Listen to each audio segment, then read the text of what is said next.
Sudarlun, warga di Desa Gelumpang, Kecamatan Setiabakti, Aceh Jaya dihebohkan dengan temuan sebuah benda mirip dengan peti batu. Sejauh ini keberadaan benda tersebut masih berbalut misteri.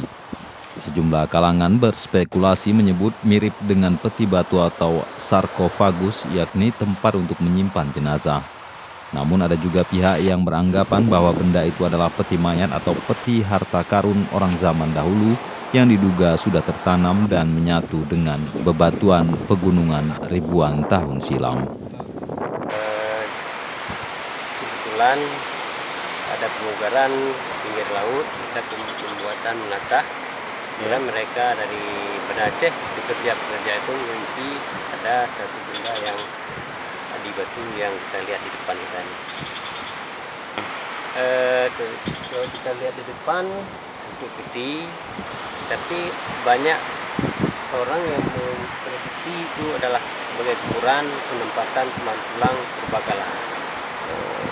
Dan kemudian banyak cerita dari masyarakat pernah melihat sosok wajah seperti manusia, tapi mungkin misteri, satu orang nenek dan satu orang gadis. Dari Calang, Sadul Bahri, Serambion TV.